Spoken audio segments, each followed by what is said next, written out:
buenos días. Vamos a hacer un nuevo video podcast desde Tu Mente Empoderando. El tema que vamos a tratar hoy es el TLP. ¿Qué es el TLP? El objetivo de este vídeo es brindar información con rigor científico de una forma clara y sencilla sobre un problema que afecta a millones de personas en el mundo, llamado desorden borderline o trastorno límite de la personalidad. La información que se ofrece a lo largo de este material puede resultar algo general. Sin embargo, el fin es complementar la información que el profesional de salud mental brinda a las personas con este desorden, a sus familiares y allegados, para que puedan comprender mejor lo que sucede a quienes lo sufren. Para ejemplificar, el recurso seleccionado es la transcripción de relatos y citas de algunos pacientes cuya identidad ha sido debidamente resguardada. Bajo ningún punto de vista, este manual sustituye el consejo de su psiquiatra, psicólogo o psicóloga. ¿Qué es el desorden o qué es un desorden de la personalidad? Nos referimos en general a un desorden de personalidad cuando la forma de ser o el estilo de la persona le generan problemas en ciertas áreas. Su existencia interna, se siente mal consigo mismo, con angustia o insatisfacción persistente y casi constante. En la afectividad, cuando la emoción y los sentimientos se ven perturbados por intensidad, inestabilidad o cuando la respuesta afectiva es inadecuada. En las relaciones con otras personas o en las conductas. Por otro lado, esta perturbación es persistente a lo largo del tiempo, pudiéndose haberse iniciado en la adolescencia. B. Suele ser inflexible. C. Genera malestar en la persona y en quienes lo rodean. Entonces, ¿qué significa desorden límite de la personalidad? El desorden límite de la personalidad es uno de los 11 trastornos de personalidad descritos en los manuales diagnósticos y está entre los mejores estudiados en la literatura científica, psicológica y médico-psiquiátrica. En la actualidad representa el 60% de todos los desórdenes de personalidad diagnosticados y el 10% de todas las consultas en salud mental. La palabra límite, limítrofe o borderline es una vieja denominación que actualmente se continúa usando. Dicha denominación ha generado mucha confusión en la comunidad y entre los profesionales. Por eso se encuentra en revisión a favor de términos como, por ejemplo, trastorno o desorden de inestabilidad o de la regulación emocional. Debido a su uso tan extendido, se optó por utilizar esta designación en este texto. Los criterios para el diagnóstico son, a menudo, diferentes entre especialistas de distintas corrientes psicoterapéuticas. Esto es especialmente importante, ya que la información que usted puede recibir sobre este diagnóstico puede diferir según el especialista o la fuente. En este material se presentan las características tomadas en cuenta por los principales manuales diagnósticos, cuyo uso está más extendido en el mundo. El DSM-4 actualmente también se encuentra en el DSM-5 de la Asociación Estadounidense de Psiquiatría, o APA, y el CIE-10 de la Organización Mundial de Salud, u OMS. Para el DSM-4, el desorden límite de personalidad está caracterizado como un patrón general de inestabilidad en las relaciones interpersonales, la autoimagen y la afectividad, y una notable impulsividad que comienzan al principio de la edad adulta y se dan en diversos contextos, como lo indican 5 o más de los siguientes ítems. 1. Esfuerzos frenéticos para evitar un abandono real o imaginario. 2. Un patrón de relaciones interpersonales inestables e intensas, caracterizado por la alternancia entre los extremos de idealización y devaluación. 3. Alteración de la identidad, autoimagen o sentido de sí mismo acusada y persistentemente inestable. 4. Impulsividad en al menos 2 áreas, que es potencialmente dañina para sí mismo. Por ejemplo, gastos, sexo, abuso de sustancias, conducción temeraria, atracones de comida, etc. 5. Comportamientos intentos o amenazas suicidas recurrentes o comportamientos de automutilación. Inestabilidad afectiva, debida a una notable reactividad del estado de ánimo. Por ejemplo, episodios de intensa disforia, irritabilidad o ansiedad, que suelen durar unas horas y rara vez unos días. 7. Sentimientos crónicos de vacío. 8. Ira inapropiada e intensa o dificultades para controlar la ira. Por ejemplo, muestras frecuentes de mal genio, enfado constante, peleas físicas recurrentes, etc. 9. Ideación paranoide transitoria relacionada con el estrés o síntomas disociativos graves. En tanto, para el segundo de los manuales mencionados, el CIE-10, el desorden límite de la personalidad podría tratarse tanto de un trastorno de inestabilidad emocional de la personalidad a secas, o de un trastorno de inestabilidad emocional de tipo impulsivo.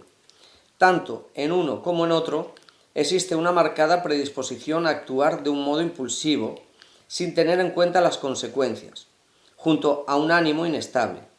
La capacidad de planificación es mínima y es frecuente que intentos arrebatos de ira conduzcan a actitudes violentas o a manifestaciones explosivas. Estas son fácilmente provocadas al recibir críticas o verse frustrados sus actos impulsivos.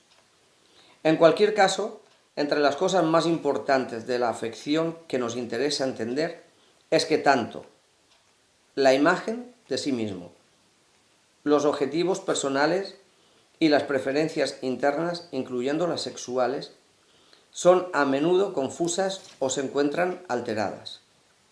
La facilidad para verse implicado en relaciones intensas e inestables puede causar crisis emocionales repetidas y acompañarse de una sucesión de amenazas suicidas o de actos autoagresivos, aunque los factores precipitantes no siempre son evidentes para sí mismo o para los demás. En el intento de sistematizar una lista de características que resumen estos puntos de vista, se presentan a continuación las más evidentes y de valor científico. A continuación aparecen los criterios mencionados. 1. Esfuerzos desesperados para evitar el abandono real o imaginario. Cuando una persona con este desorden percibe la posibilidad de una separación, aunque sea por poco tiempo, de una persona querida, suele experimentar un temor muy intenso a ser abandonada. Ante esto, se siente desesperada y aparecen actos impulsivos, y es en estas ocasiones que aparecen también actos impulsivos, en una tentativa de evitar el abandono. Estas personas pueden realizar amenazas o reaccionar con mucha ira. A veces, en este esfuerzo, involucran conductas que podrían ser interpretadas por otros como excesivamente demandantes, impositivas o con intenciones de manipulación. Mi pareja no había regresado del trabajo aún. Habían pasado como 15 minutos. Yo ya estaba en casa, pero en lugar de ponerme a preparar la cena o escuchar música, solo sentía un enorme hueco. Pensé que me había dejado de querer, que podía estar con otra, qué sé yo. Llamé a su celular como 20 veces y al encontrarlo desconectado mi angustia aumentó. Llamé a su madre para saber si tenía idea si su hijo estaba saliendo con otra mujer. Él llegó y me encontró llorando desesperada, medio borracha. Había roto todos los platos de la alacena. No puedo soportar que me abandonen. Tengo miedo todo el tiempo que me dejen.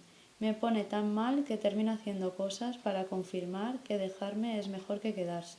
Es el momento que tengo una crisis. 2. Inestabilidad y excesiva intensidad en las relaciones interpersonales. Quienes padecen el desorden límite de personalidad, TLP, son propensos a los cambios drásticos en su opinión sobre los demás. Quienes pueden ser vistos como personas que brindan incondicionalmente apoyo y contención, o por el contrario, y en el otro extremo, como individuos crueles y tiranos.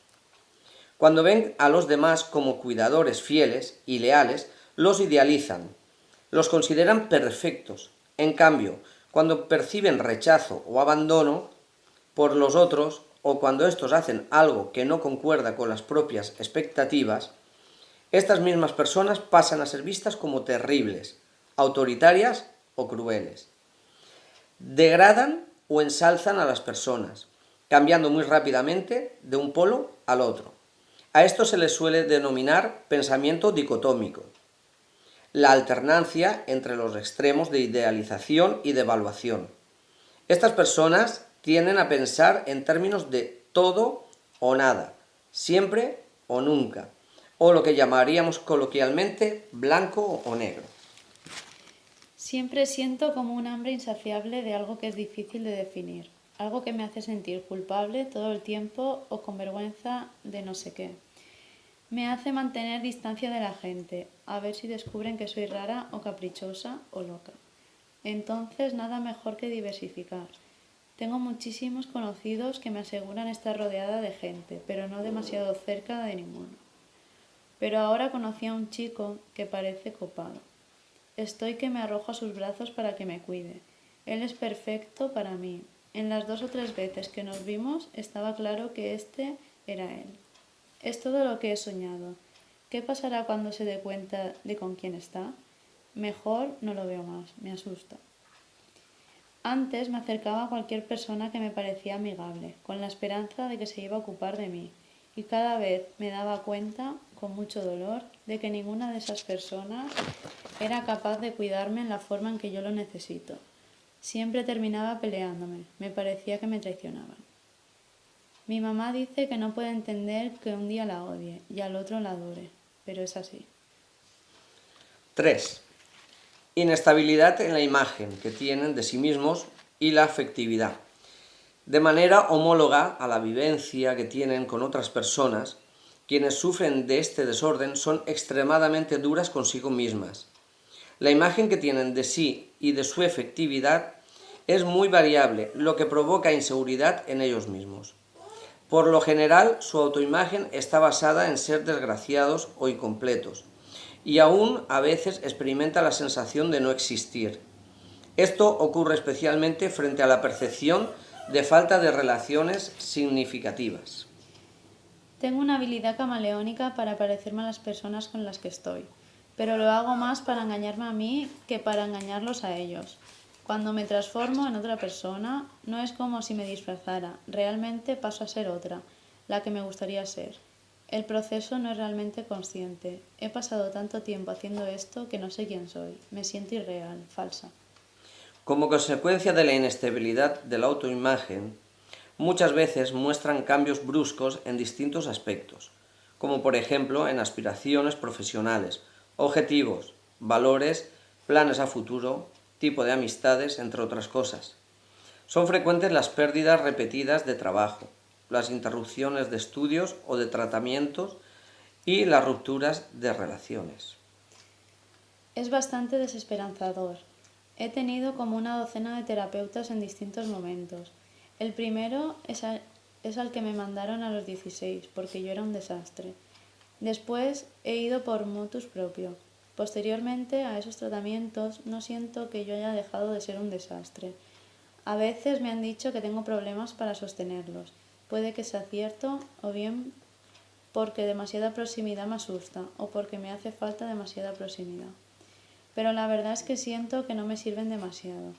Yo necesito ayuda, pero es como la historia del chapulín colorado.